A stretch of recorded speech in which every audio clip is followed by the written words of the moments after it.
Welcome to today's Salute to Service. Today I have with me Mr. Scott Kopfstein, and he is with the Medina VFW, and he's a Navy veteran from Vietnam, correct? Yes, sir. How you doing, Scott? Real good. Good to have you. AKA Scotty. You don't mind if I call you Scotty, right? No, go ahead. Okay. Go ahead. So, you know, I get a lot of Vietnam veterans on here, Navy, Army, Marine Corps, Air Force, all that.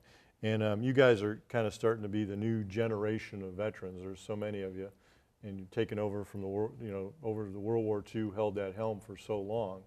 And there's not nearly enough Korean veterans as there are Vietnam guys. Yeah. And, you know, the different posts and everything like that, you're taking over the leadership roles. And I think that's important for people to know that. But let's talk a little bit about your service. Went into the Navy in what year? I enlisted in January of 1966. Were you out of high school already? I was actually in the steel mill. I was working in the steel mill already. I was out of high school when I went to work in the steel mill at 18. And almost 2 years of service with the mill. And we actually, my friend and I got a draft notice on the same day. Right. We got it on the same very day. We went to school together. And we talked. And I said, well, we're going to go in and serve our country. And he says, I think I would rather serve my country in the United States Navy. And he felt the same way. And I says, at least, you know, if we go over there, we're going to serve our country and we're going to get to see part of the world because we're going in for 4 years. Right. So we went down the very next day and enlisted down at the Federal Building in Cleveland. And me and him enlisted in the Navy, and we went on a cache programs so we didn't have to report to boot camp for 120 days. So that was inactive. That was our reserve, part of our reserve time, and so we went back to work in the steel mill until the boot camp day came, and then we went into boot camp together. Well, you had time to say goodbye to your families. Oh, and all yeah, that stuff, so. yeah. We had then we had a little going away party. The people gave us a little going away party. Yeah, you know, I don't think a lot of people realize that. You know, a lot of people think, you know, the Vietnam, you know, everybody was drafted or, you know, just, you know, pulled out of whatever they were doing and sent over there. And there were a lot of enlistees over there. There was. And the flip of that was World War II. Everybody thinks everybody went down and signed up, and there were actually a lot of draftees from World War II that people don't realize. That kind of a, you know, some trivia most people don't know.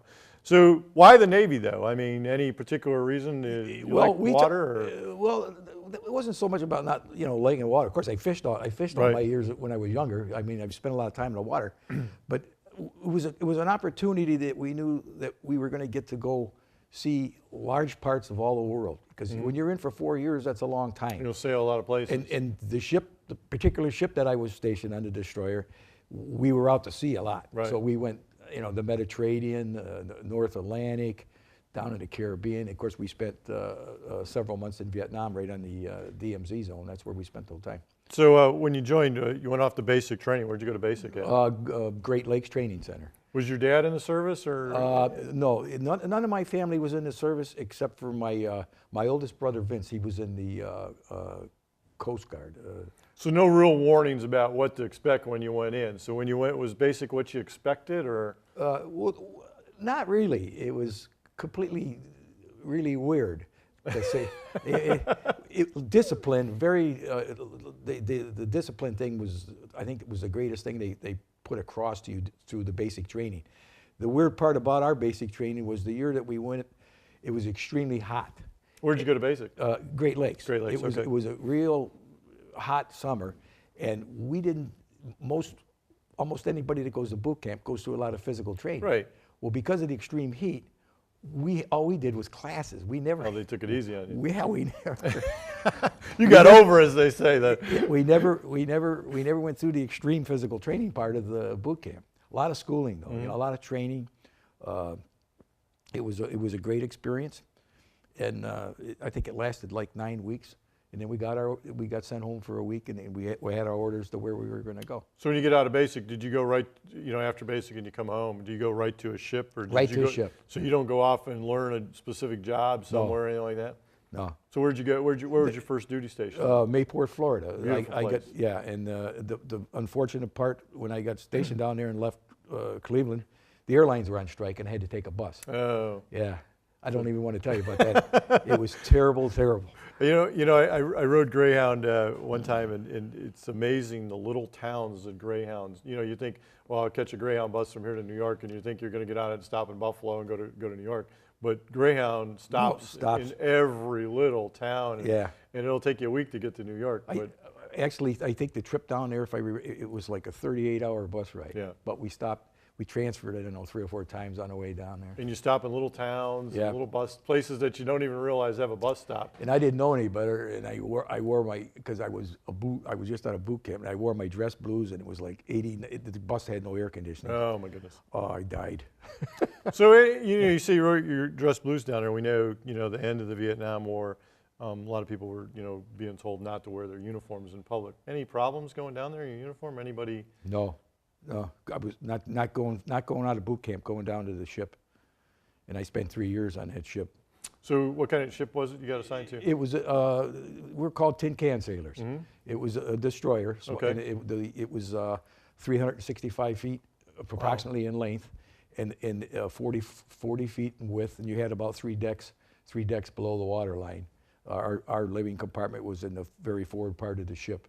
So when you got there, what did they assign you to do? What was your job, and how did they train you? And all when I first went aboard, because I was a seaman in E1, they put me in the deck force, mm-hmm. and basically I was in there for almost a year. I did schooling and got into storekeeping, but you ship paint, and but actually I didn't do that. I was my name on the ship. They called me Mom. I know that sounds, but they still call me Mom today when we have our reunion, because I ended up, somehow I got lucky, and I never had to chip any paint or anything. I ran the living compartment. We lived, there was 30 some of us in the deck force, and I had to clean the decks and clean the whole compartment. It don't sound like much, but No, is it a wooden deck? No. Oh, green tile. Okay. Well, the steel decks up okay. top, but down below in the living compartments, they were tiled. They were just regular floor tile, but you had to polish them. You had to clean everything, and twice a week the captain come down with a white glove, and I mean the captain of the mm-hmm. ship, and they would go through the bulkheads and stuff, and they'd wipe. The pipes and stuff. And if his gloves had a little dirt on them, he was in trouble. Wow. Then they passed. It's almost like being in the Army then. Yeah. Well, and then of course the laundry. We had a laundry on board, and when the laundry would come down, all your names and stuff were stenciled on your clothes. And it was my job to throw all the laundry on the racks. But separate it all up. Yeah, that's what I did when I first went in. Wow. Until I took schooling, and then I became a storekeeper, and I ordered repair parts. I was amazed. I think the first time I was ever on a ship, it was one of the battleships. It's like it's like a display down there in Norfolk, and you go through there, and it was on to Wisconsin, then I take it. Whatever one's down there, Iowa or something like that. And I was amazed at everything that ship needs. It has on board a barber shop, laundry, everything. Yeah, I mean it's like a little traveling city, even for They carried a dentist. They had a dentist, and you're right. They carried. Yeah. And then the bigger ships, I mean, they got tool makers, and they make parts. And if you need something that breaks out at sea, I guess they got a tool and die maker who'll make the stuff and everything. It's pretty phenomenal how the Navy operates. From the Army, if we need something, we got to call somebody, and they bring it out to us. Well, you got to get your supply guy.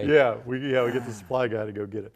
So you're down at Mayport, you get trained and everything, and where's your first, I guess you call them sea duties or cruises?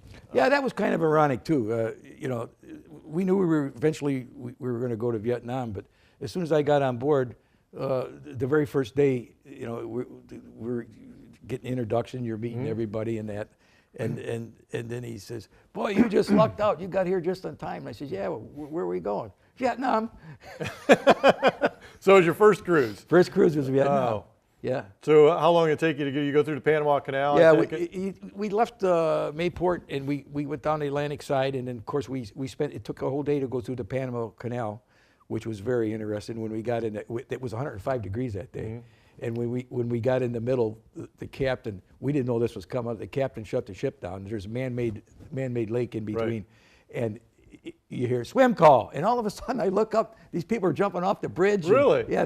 We stayed there for an hour while everybody went swimming. Wow. Then everybody got back on board, got the boat going, the ship going, and we went to the other end. And then when we got into San Francisco, we stayed there one night to replenish all our supplies. And then from San Francisco to Pearl Harbor. We went to Pearl Harbor, and I think that was almost a 7-day cruise. And we averaged about 23 to 27 knots. Wow. Then we got air conditioning put in there while we were at Pearl Harbor. Pearl Harbor. Sleeping compartments. Okay. And then from Pearl Harbor to Japan, that was just about another week. So it took us all over the place. well, it took us about 2 weeks to go across. Wow. I mean, from Mayport. From you know, Mayport all the way yeah, through. all the way around. So had you ever been on, I mean, other than fishing, you never been on a ship or out in the ocean or anything until you went down there, right?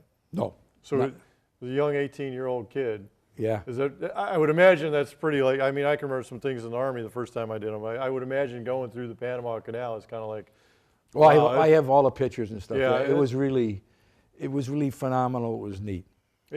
Panama's a cool place. I've been there on the shore. I never went through it on a ship, but it is pretty interesting. So Yeah. I'd imagine going through it on a ship would be pretty good. So what's the feeling, you know, I mean, you know you're going over to Vietnam, there's a war going on. I mean, obviously the Navy was heavily involved in that war.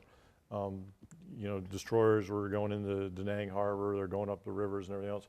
What's your awareness, your heightened sensitivity? I mean, what do you feel like? I mean, Well, you know, when we first got over there, a lot of us were kind of we were scared, you know, because we got in combat with the Viet Cong with the ships they fired from the caves at us and that, and we got hit. But after you were over there for a while, you just forgot about it. You just did your yeah. It was like you did your duty. Right. It was your duty. You had your general quarter stations, and we did a lot. We fired an awful lot over there. We sunk a lot of waterborne logistic crafts that were carrying ammunition to the North Viet Cong. were you shooting torpedoes or 5-inch guns? No, or 5-inch 38s. 5-inch 38s. Yeah, they had twin mounts. They had 6 guns. You never fired all at one time. We carried about that's roughly 800 rounds for all 3 mounts. And when we would empty out, we would go to sea at nighttime, and there would be an ammunition ship out at sea. Replenish, yeah. And we would actually rearm it during the night. And then in a couple of nights we rearmed, laid back down, and 2 hours later we were back in general quarters. Back there. So you just Didn't go in a big sleep. circle. Like, Didn't sleep much. yeah. Not much sleep. So I know you had mentioned that you had lost some guys on the ship while you were over there. No, that was the Memorial Service we had for those guys. Okay. They weren't on our ship. They were killed on that ship, kamikazes during World War II. Oh, okay. But the Memorial Service we have every year when we have our reunion is dedicated to those 16 sailors that were. So what was the name of the ship? USS Allen M. Sumner. USS Allen M. Sumner. So how long, you're in Vietnam, what, 6 months, 8 months on your cruise? Or? We on the DMZs, we were there for like 6 months, but the DMZ, we stayed on the DMZ for 3 months. Did you ever solid. dock or go on in the shore or anything like that? Yeah, we had R&R, but we didn't go into Vietnam. We went to Taiwan. Taiwan. They took us to the Philippines one time. That's cool. Yeah. So what'd you do on R&R? Let's hear about it. No, we're not allowed to tell those See, stories. nobody ever wants to tell me what they did on R&R. No, we had a good time. Yeah? I guess that's, yeah. There's a lot of places we went, especially like Pearl Harbor and the different ports we seen. Some of the places they had tours, and we did go. Take the tours. Take the tours and see a lot of different things, you know, different places Right. and how they So live. it's not all drinking and girls and stuff like that. No. Just once in a while. So when you come back to the States, where'd you come back to? We came right back into Back into Mayport? Yeah, and that was kind of disappointing when we come back. So because when we finally got another battalion of ships that relieved us when we were over there, we were supposed to go through. I can't remember the name of the canal. The red. We were supposed to go to Australia. Suez Canal? Yeah. Okay. Yeah, I couldn't remember the name of it. But on our way home, they had the 7-day war there or something. They shut the canal up, and nobody could go through. So we had to turn around and go back the original way that we came, and we never did get to go to Australia because everybody was on our port. Everybody wants to go to Australia. Yeah. And the Suez Canal is actually probably pretty cool too because there's no locks on that. It's a straight through canal. But unfortunately, at that time when we were coming you back, probably didn't want to go through it then. well, no, they weren't letting any of the ships through there. So you come back to Mayport, and so by this time you're in probably a little under 2 years or so, 2 years. Yeah, just a little under. What'd you do at Mayport? I mean, what? Well, basically, you had ship's duty every day when you were tied to the dock. You did I was a storekeeper, and we had to check all our bins and take inventory and stuff, and what we needed, we had to reorder. So in the Navy, You worked every day. It's just like a job. Yeah. So in the Navy, and I'm kind of inept to the Navy because I'm an Army guy, but that ship, when it's back at port and docked there, it's still functioning like a little base. And, Oh yeah. and I don't think You have to report. You have to be report to duty 8 o'clock every morning. You can leave the ship every night at 3 o'clock. In fact, I was married my second year in, and I brought my wife down to Mayport. And we had a trailer. We didn't have a car, but I had a trailer right outside the base. Brand new trailer, brand new trailer, completely furnished. I think it was $80 a month. Oh my goodness! But I never had trouble getting right into the base because there was only one road in or one road out. Yeah, you walked out, you got picked up, and. So where's your wife? Your wife's from? Where's your wife from? She's from Wadsworth. Wadsworth? Yeah, we went to school together. High school sweetheart. Yep, I'd known her since she was 12 years old. So how'd she feel about when you gave her a call and said, let's get married and come on down here to Mayport? She said, yeah, The rest is history, right? Yeah, the rest is history. We're still married, and we got grandkids and great-grandkids, and we've had a great life. So you'd gone up to Norfolk. You moved from Mayport eventually up to Norfolk. that was interesting too, because what it was we had talked, and they said, you know what, after 2 years of sea duty, you're eligible for some shore duty. And I thought, boy, it'd be nice if I could I had another year left, and I could get a year's shore duty. So I put in for a transfer to shore duty. So what did they do? I get a transfer to another destroyer up in Norfolk. Oh. So I had gone to see the captain and the lieutenant commander. I'll never forget that. And they said, can't you change this? I says, I don't know, I'm getting transferred to another destroyer. I served 3 years with these guys. I might as well finish my, I says, I'm sorry, they're cut. So you just moved up there for a year or so then? I spent a year on that ship. It was a nuclear destroyer. So I ordered repair parts for nuclear repair parts, and I had to go through, I think, a top clearance, secret clearance. For all the nuclear stuff. Yeah, for all the. So what did you do on that ship? Any cruises or anything like that? Did you go anywhere? The last year I was on that ship, we made 2 cruises, and they were down at that wonderful port of Guantanamo Bay, Cuba. and all the cruises I did were on the other ship. So, you know you're going to get out. What's it like to feel like, hey, here's the last day in the Navy, and what am I going to do with the rest of my life? Now, how do you look forward from that? Well, what's running through your brain?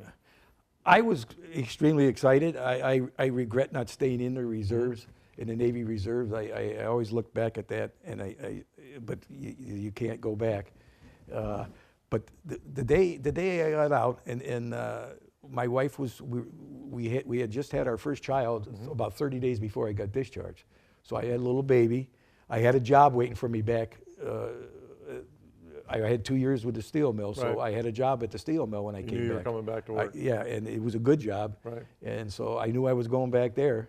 So we went when we got out. The government packed all our belongings up and shipped them up to my father's house, and we stayed with my dad for about 3 months, and we bought our first house on a GI loan in Medina. So I think that's a big difference. You look at, you'd said you knew you're coming back to work, and you look at, our veterans today that are getting out, and very few of them, I think, they may have a plan. Well, I'm going to go to college, I'm going to go to school, I'm going to go back and get a job or start a business or whatever. Yeah. But I think there's very few of them that can say, hey, I know I'm going back to work at where I was when I left, or I know I got a job waiting for me. That's a big deal. Yeah. When you're getting out of the service to have a job. And I already had a family started. Right.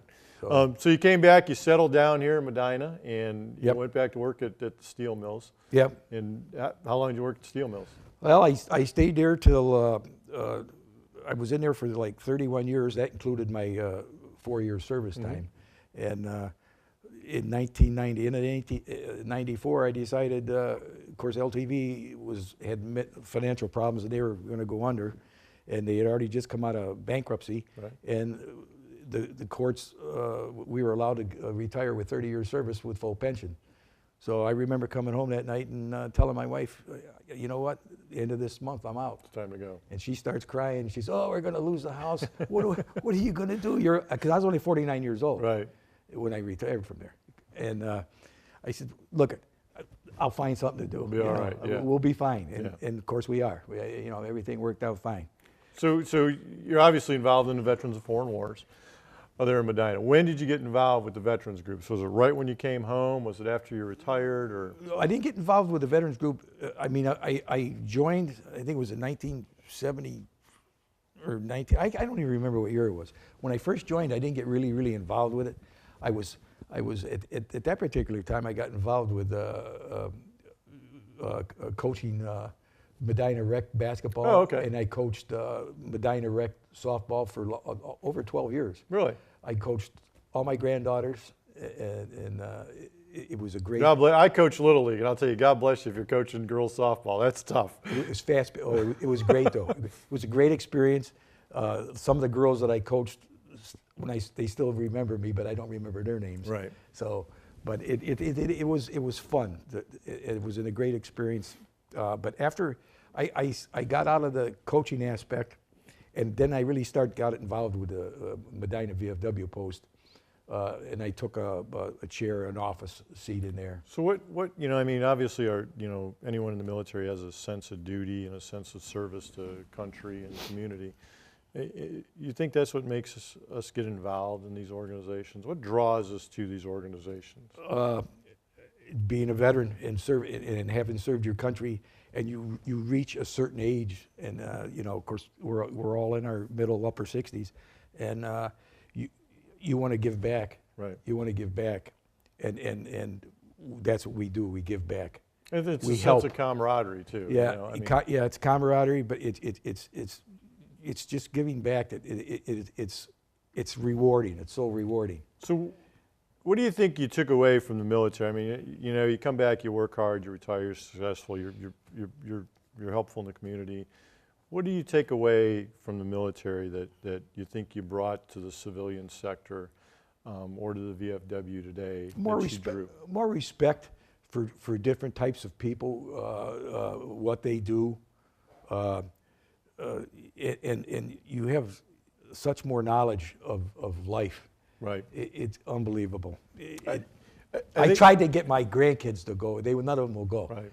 It's a good experience. And today they could get a college education, but they're just not interested. Yeah, it is amazing that you are forced to live and work with people from all walks of life, and you do learn a lot about people. Yeah. Good and bad, but I think it broadens your mind on different people and different walks of life, and that we all are a lot similar. I mean, we're not as different as we think sometimes. Yeah. It's just I don't know. It was a very rewarding experience. So you mentioned you have a reunion, and you come back and you meet with your guys from the ship. Now, are most of those guys from when you were on the ship, or are they from all the years going over? Well, they're different. They're different years. When this first started 25 years ago, you have your plank people that were first on there. Your World War II. You have a group. You have your World War II people. They all come to these reunions. Mm-hmm. You have your Korean group. You have your people that were during the Cuban Missile Crisis, and the people that were on board when it was decommissioned. So you've got several different groups. But the group that I was with, the Vietnam group, we are right now we are still very close. We keep in constant contact on a daily basis over the internet. So what's it They're like? all over the United States. So what's it like to talk to a guy that was in the same bunk or in the same room or whatever as you were 20 years prior to you, fighting a different war? It's got to be. It is. It is. And you can't unless you. When we get together and we go over. We go over all the stories. Every year we go stories, and every year we come up with different stories that we remembered. Being together as a group. And of course I can't tell you so. Yeah, I know. I think it was the Midway, the aircraft carrier out there in San Diego, and all the people that are the tour guides are people that worked on that ship. And like you said, some of them worked it in 1985, and some of them worked it in 1952, whatever. Yeah. And so one of the jobs, I was standing there, I'm talking to one guy, and he was on board in like 1992. Another guy was on board like 30 years prior, and they both had the same job. And hearing the same description of that job from two different people. It was really interesting. Yeah. So, you know, I find it interesting that those two guys, same spot on that deck, 20 years apart or 30 years apart, it had to be interesting for them two to meet. I just find that phenomenal. That's pretty good. Well, any last words of wisdom for, you know, coming out of the military, or anything you want to add to this about, you know, the one thing that impacts your life, or anything about the VFW that you want to add? Well, just getting back to the Medina VFW post, like I say, we do a lot of things. We'll help anybody out that needs any kind of help off the street. Right now I'm presently the commander up there. Our past commander has done Jack Forrester has done a tremendous job with wounded warriors, which helps out all the families that are Here in Medina County. Here in Medina County and surrounding areas. No, that's about it. It just we're going to keep helping out. Right now we're working on a project for the Fisher House, and for those that are familiar with Fisher House is just like a Ronald McDonald House. Right. And they're going to build one here by Wade Park here in another year or so, after we raise enough money, and we will raise enough money. And the Wade Park facility is the third largest facility in the United States now.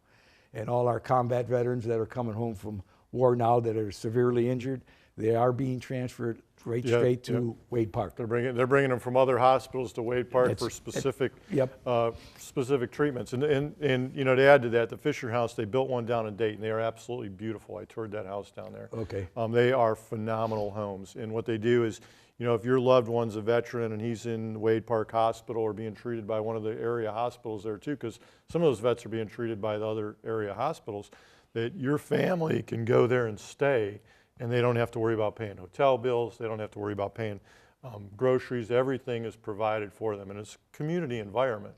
But they're beautiful homes, and you can imagine if your loved one's in the hospital here in Cleveland and you got to pay a hotel charge for, you know, not just a week or two, but maybe 2-3 months. Yeah. Most families cannot afford that, and you know, you want to be near your loved one when they're going through that treatment. Yeah. So it's a great thing, and I know you guys will reach the goals that I know they need to raise a couple $1 million statewide. Well, I want to thank you for coming on. I know you guys do a great job down there at the VFW in Medina. Well, thank you for asking me to come down.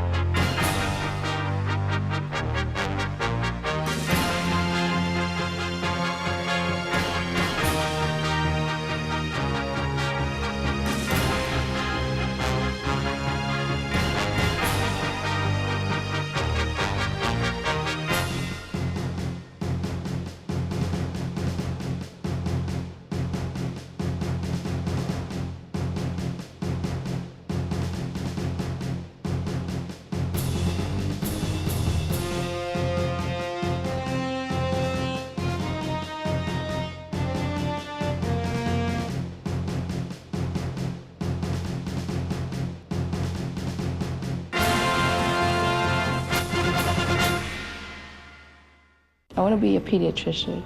I was hoping to become a chef someday. As long as there's somebody behind you, pushing you and supporting you, then you feel that you always have the strength to keep going. So get involved and do your part. Invest in the future. Mentor a child.